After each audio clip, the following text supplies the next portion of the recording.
ओम नमो भगवते वासुदेवाय। वासुदेवाय हरि वासुदेवाय। आप सभी का स्वागत है मेरे YouTube चैनल भक्तिपीडिया पर। गीता में श्री कृष्ण कहते हैं कि परिस्थितियाँ चाहे कितनी भी खराब हों, वो हमेशा एक जैसी नहीं रहती, बदलती ज़रूर हैं। इसीलिए मनुष्य को हिम्मत नहीं हारना चाहिए। श्री कृष्ण कहते हैं कि ईश्वर कभी भी किसी व्यक्ति के साथ नाइंसाफ़ी नहीं करता, वो उसको केवल वही देता है जिसके वह लायक होता है। तो आज के इस वीडियो में आप रसपान करने वाले हैं श्रीमद् भगवत गीता के 11वें अध्याय के महात्म्य का। पर अगर आपने इससे पहले के अध्याय नहीं सुने हैं तो आप उनको ज़रूर सुनिएगा। तो चलिए आप रसपान करते हैं आज के अध्याय का। श्री महादेव जी कहते हैं, प्रिय, गीता के वर्णन से संबंध रखने वाली कथा और विश्वरूप अध्याय के पावन महात्म्य को सुनो। विशाल नेत्रों वाली पार्वती, इस अध्याय के महात्म्य का पूरा वर्णन नहीं किया जा सकता। इसके संबंध में कई कथाएं हैं। उनमें से एक कहता हूँ। प्रणीता नदी के तट पर मेघंकर नाम से विख्यात एक बहुत बड़ा नगर था। उसकी चारों दीवार और द्वार बहुत ऊंचे थे। वहाँ बड़े बड़े विश्राम गृह थे जहाँ के सोने के खंभे शोभा बढ़ा रहे थे। उस नगर में श्रीमान, सुखी, शांत, सदाचारी और जितेंद्रिय मनुष्यों का निवास है। वहाँ हाथ में शारंग नामक धनुष धारण करने वाले जगदीश्वर भगवान विष्णु विराजमान हैं। वे पार ब्रह्मा के साकार स्वरूप हैं। उनका गौरवपूर्ण श्री विग्रह भगवती लक्ष्मी के नेत्र कमलों द्वारा पूजित होता है। भगवान की वह झांकी वामन अवतार की है। मेघ के समान उनका श्याम वर्ण तथा कोमल आकृति है। वक्ष स्थल पर श्रीवत्स का चिन्ह शोभा पाता है। वे कमल और वनमाला से सुशोभित है। अनेक प्रकार के आभूषणों से सुशोभित हो भगवान वामन रत्न से युक्त समुद्र के सदृश जान पड़ते हैं। पीताम्बर से उनके श्याम विग्रह की कांति ऐसी प्रतीत होती है मानो चमकती हुई बिजली से घिरा हुआ मेघ शोभा पा रहा हो। उन भगवान का वामन का दर्शन करके जीव जन्म और संसार के बंधन से मुक्त हो जाता है।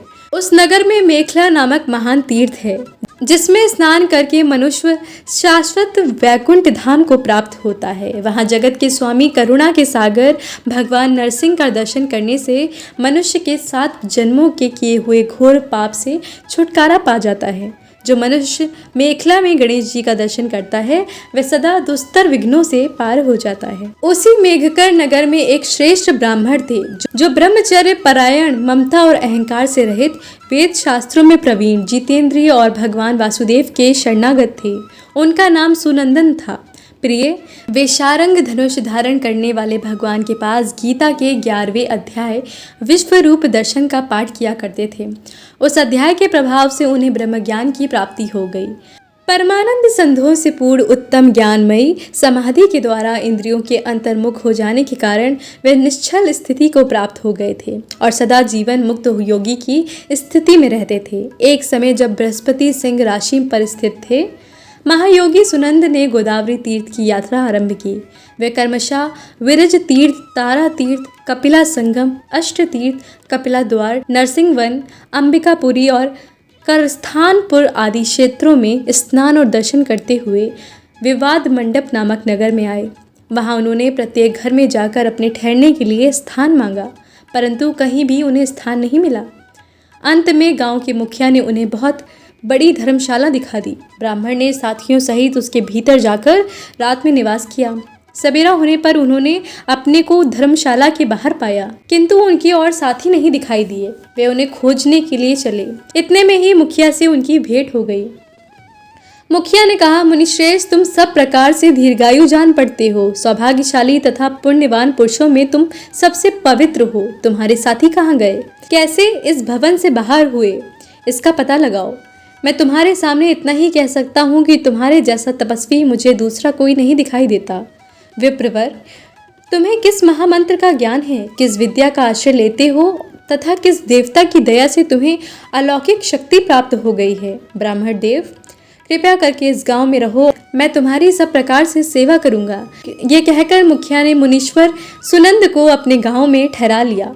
वे दिन रात बड़ी भक्ति से उसकी सेवा करने लगा। जब 7-8 दिन बीत गए तब एक दिन प्रातःकाल आकर वे बहुत दुखी हो महात्मा के सामने रोने लगा और बोला, हाय, आज रात राक्षस ने मेरे बेटे को खा लिया है। मेरा पुत्र बड़ा ही गुणवान और भक्तिमान था। सुनंद ने पूछा, कहाँ है वह राक्षस और किस प्रकार उसने तुम्हारे पुत्र का भक्षण किया है।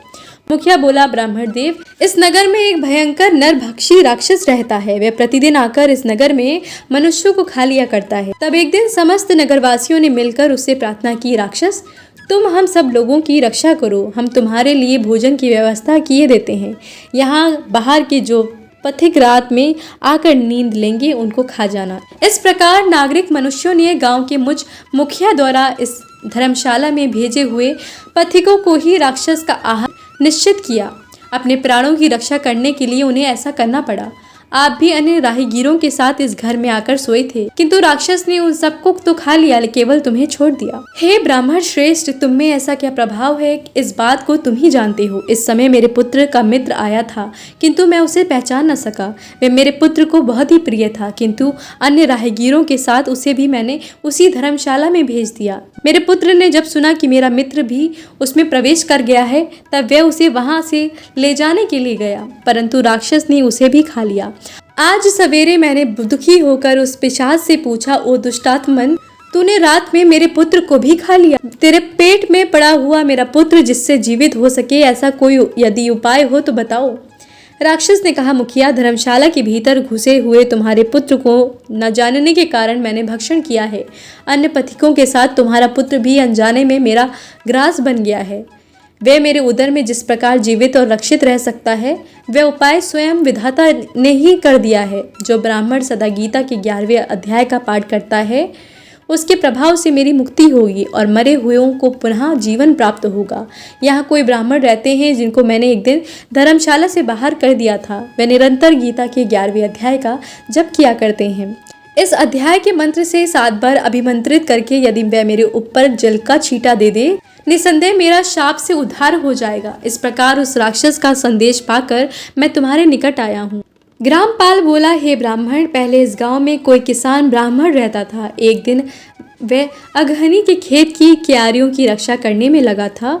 वहां से थोड़ी ही दूर पर एक बहुत बड़ा गिद्ध किसी राही को मारकर खा रहा था। उसी समय एक तपस्वी कहीं से आ निकले, जो उस राही के लिए दूर से ही दया दिखाते आ रहे थे। गिद्ध उस राही को खाकर आकाश में उड़ गया। तब उस तपस्वी ने उस किसान से कहा, ओ दुष्ट हलवाले, तुझे धिक्कार है, तू बड़ा ही कठोर और निर्दयी है। दूसरों की रक्षा से मुंह मोड़कर केवल पेट पालने के धंधे में लगा है। तेरा जीवन नष्ट प्राय है। अरे, शक्ति होते हुए भी जो चोर डाढ़ वाले जीव सर्प, शत्रु, अग्नि, विष, जल, गीत, राक्षस, भूत और बेताल आदि के द्वारा घायल हुए मनुष्यों की उपेक्षा करता है, वह उनके वध का फल पाता है। जो शक्तिशाली होकर भी चोर आदि के चंगुल में फंसे हुए ब्राह्मण को छुड़ाने की चेष्टा नहीं करता, वह घोर नरक में पड़ता है और पुनः भेड़िए की योनि में जन्म लेता है।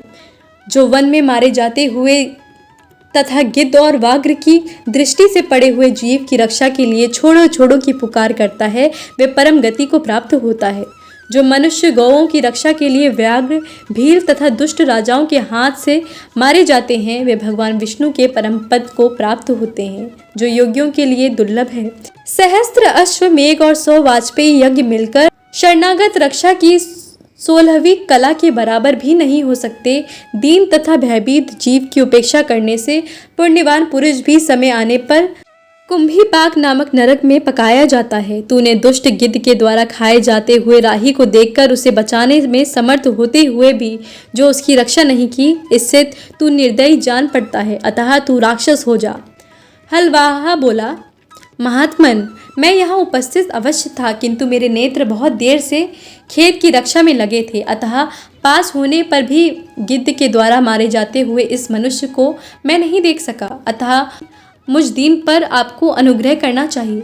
तपस्वी ब्राह्मण ने कहा, जो प्रतिदिन गीता के 11वें अध्याय का जप करता है, उस मनुष्य के द्वारा अभिमंत्रित जल जब तुम्हारे मस्तक पर पड़ेगा, उस समय तुम्हें शाप से छुटकारा मिल जाएगा। ये कहकर तपस्वी ब्राह्मण चले गए और वह हलवाहा राक्षस हो गया। अतः द्विजश्रेष्ठ, तुम चलो और 11वें अध्याय से तीर्थ के जल को अभिमंत्रित करो, फिर अपने ही हाथ से उस राक्षस के मस्तक पर छिड़क दो। मुखिया की ये सारी प्रार्थना सुनकर ब्राह्मण के हृदय में करुणा भर आई। वे बहुत अच्छा कहकर उसके साथ राक्षस के निकट गए। वे ब्राह्मण योगी थे। उन्होंने विश्व रूप दर्शन नामक 11वें अध्याय से जल अभिमंत्रित करके उस राक्षस के मस्तक पर डाला। गीता के 11वें अध्याय के प्रभाव से वह श्राप से मुक्त हो गया।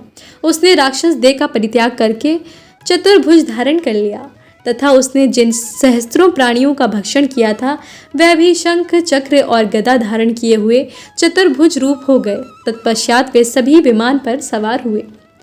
मुखिया ने राक्षस से कहा, निशाचर, मेरा पुत्र कौन है, उसे दिखाओ। उसके यूं कहने पर दिव्य बुद्धि वाले राक्षस ने कहा, ये जो तमाल के समान श्याम, चार भुजाधारी, मणिक के मुकुट से सुशोभित तथा दिव्य मणियों के बने हुए कुंडलों से अलंकृत है, हार पहनने के कारण जिसके कंधे मनोहर प्रतीत होते हैं, जो सोने के बंदों से विभूषित, कमल के समान नेत्र वाले, हाथ में कमल लिए हुए हैं और दिव्य विमान पर बैठकर देवत्व को प्राप्त हो चुके हैं, इन्हीं को अपना पुत्र समझो। ये सुनकर मुखिया ने उसी रूप में अपने पुत्र को देखा और उसे अपने घर ले जाना चाहा। ये देख उसका पुत्र हंस पड़ा और इस प्रकार कहने लगा।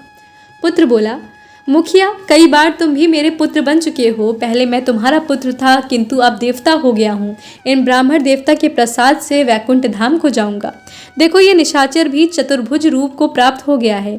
11वें अध्याय के महात्म्य से ये सब लोगों के साथ श्री विष्णु धाम को जा रहा है। अतः तुम भी इन ब्राह्मण देव से गीता के 11वें अध्याय का अध्ययन करो और निरंतर उसका जप करते रहो।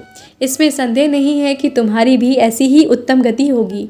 तात, मनुष्यों के लिए साधु पुरुषों का संग सर्वथा दुर्लभ है, वह भी इस समय तुम्हें प्राप्त है। अतः अपना अभीष्ट सिद्ध करो। धन, भोग, दान, यज्ञ, तपस्या और पूर्व कर्मों से क्या लेना है। विश्वरूप अध्याय के पाठ से ही परम कल्याण की प्राप्ति हो जाती है। सच्चिदानंद स्वरूप श्री कृष्ण नामक ब्रह्मा के मुख से कुरुक्षेत्र में अपने मित्र अर्जुन के प्रति जो अमृतमय उपदेश निकला था, वही श्री विष्णु का परम तात्विक रूप है। तुम उसी का चिंतन करो। वह मोक्ष के लिए प्रसिद्ध रसायन, संसार भय से डरे हुए मनुष्यों की आदि व्याधि का विनाशक तथा अनेक जन्म के दुखों का नाश करने वाला है। मैं उसके सिवा दूसरे किसी साधन को ऐसा नहीं देखता, अतः उसी का अभ्यास करो। श्री महादेव कहते हैं, ये कहकर वे सबके साथ श्री विष्णु के परम धाम को चला गया। तब मुखिया ने ब्राह्मण के मुख से उस अध्याय को पढ़ा। फिर वे दोनों ही उसके महात्म्य से विष्णु धाम को चले गए। पार्वती, इस प्रकार तुम्हें 11वें अध्याय की महात्म्य की कथा सुनाई है। इसके श्रवण मात्र से महान पातकों का नाश हो जाता है। बोलिए जगत के पालनहार भगवान विष्णु की जय, नारायण की जय। तो ये था गीता के 11वें अध्याय का महात्म्य। इसका अगला अध्याय भी आप ज़रूर सुनिएगा। अगर आपको ये वीडियो पसंद आया है तो वीडियो को लाइक ज़रूर कीजिएगा और अगर आप मेरे चैनल पर पहली बार आए हैं तो चैनल को भी सब्सक्राइब कीजिएगा और हाँ, कमेंट में हरे कृष्णा लिखना बिल्कुल मत भूलिएगा। आप सभी पर नारायण कृपा करें।